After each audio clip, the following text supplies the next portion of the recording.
I'm sorry, Mr. Spellman is at conference. No. I'm very sorry, sir. Not under any circumstances. I'm very sorry, sir. I'll ask him to call you.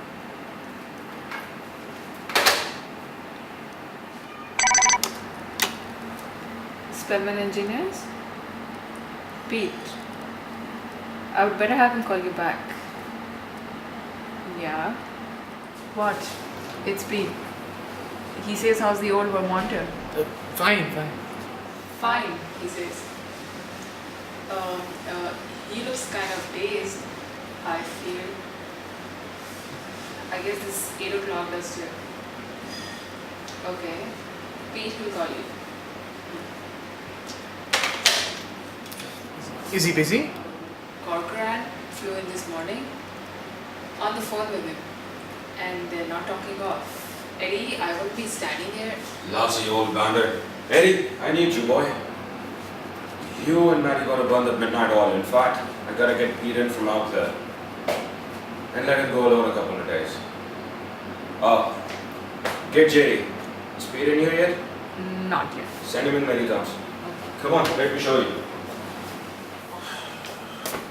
The old crumb. Didn't accept him. Dimensions getting beat that. Every time I try to save a buck. Oh, he's got all the money in the world. Why should he worry? Look at this, Eddie. Starting from column 32. Can I tell you something? You know, all the way 32. Look, what? I have to tell you something. Say it. It's pretty important. More important than this? I think so. I don't think so, but say it. I have to go back to Vermont What? this morning. You're not going anywhere. I have to. You've got a nerve, boy. See, I just came back to explain before, right? Explain? Explain what? Did you just hear me talking on the phone? He cut my throat ear to ear. Campbell Cherokee's bleeding me to death. Did you hear what I just said? He didn't accept our dimensions. Do you know what that means?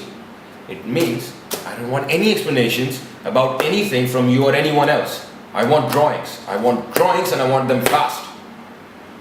And no kidding, Eddie. Sometimes I wonder about you. My wife is waiting for me. She'll have to wait. I've got a $250,000 job waiting for you. I just have to explain. I promise. Yesterday, you came in here with some screwball talk about a rabbit. Is this the same deal? Because if it is, I told you I'd take care of it. I just have to explain. Explain what? Do you see this? Wrong. See this? Wrong. All of it. It's all wrong. While you were tucked in your warm little bed at 6 o'clock this morning, I was at the airport waiting for Corcoran to land and tell me all of this is wrong. And you want to talk about rabbits? I wanted to try and explain before I left. Let me explain something to you. If you walk out on me in the middle of this job, I wasn't planning on doing that. that's what it sounded like. I could get you somebody for my job temporarily. For nothing? No. So you want me to pay 2 extra salaries to a complete stranger in the middle of a crucial job? Did you forget who's paying you a salary? No. If I hire someone else, it won't be on a temporary basis. If you mean that, And I do. if you mean that, I think you should see things from my point of view. Why? Because I am a person. I haven't been giving you enough credit for that, have I? No, not all the time. Could have listened to you to start with, and we'd be done with this. Alright, Eddie. Let me hear your problem. Thanks. Well, But make it faster. it's more complicated than that. Well, you see, Abby thinks that I have not been given enough vacation time, you see. We'll get back to that. For that matter, I do agree with her. Let's get to the main problem. Well, it's all tied in. It's kind of hard to nail it down to one thing. I guess the main thing, I know you're going to laugh at this. I hope I can make you understand. But the main thing here is the rabbit trap. You went through this. I didn't make it clear yesterday. You see, it's not a problem of a rabbit as much as it's about Duncan and Abby. I mean, if I want Duncan to ever grow up with any kind of principles, I have to set an example. I just can't make a promise to him and then break it. I've got Pete. Pete, wait a minute. Eddie, Is there anything else you'd like to say? I really don't want to stop you. Pete can wait a minute. Yeah, it's not mainly me, it's more about Abby. You see our relationship, it's been so, and then Duncan, well, never mind. Well, mainly that's the problem, the rabbit trap. I see. Yeah, Pete. Yeah, sorry. Corcoran was here. He didn't accept our dimensions. He thinks we're gonna make $1 on the deal. Yeah, we've got to start on a line from column 32. And send Mary over here, would you? Yeah, for Jerry and Eddie. Yeah? Yeah, Jerry and Eddie are going to need him. And Corcoran is on his way out there. Yeah, be nice to him. And push him off the roof if you can. I thought you'd understand when I said that. I did.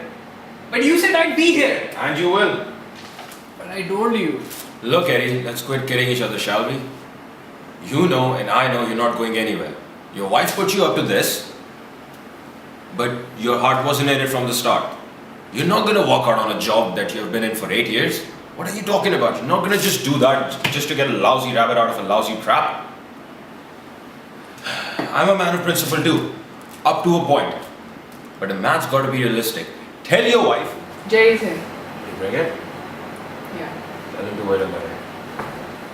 You tell your wife that going back to Vermont is going to cost you your job. And if she doesn't believe it, you tell her to call me and I'll confirm it.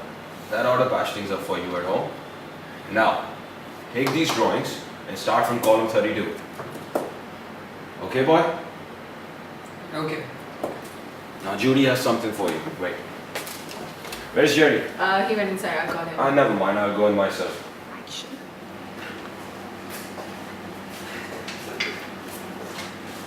Look at Eddie. He doesn't know what to think.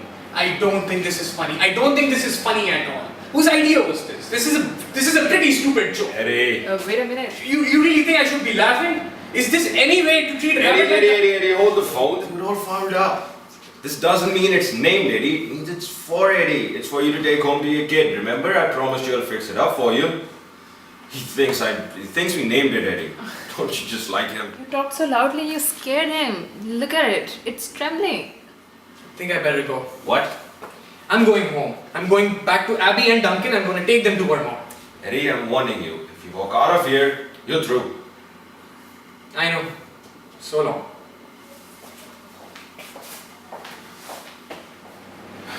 I didn't think he'd have the guts. I'm proud of him. Me too. Look, get on the phone, sweetie. Get me another man. Come on.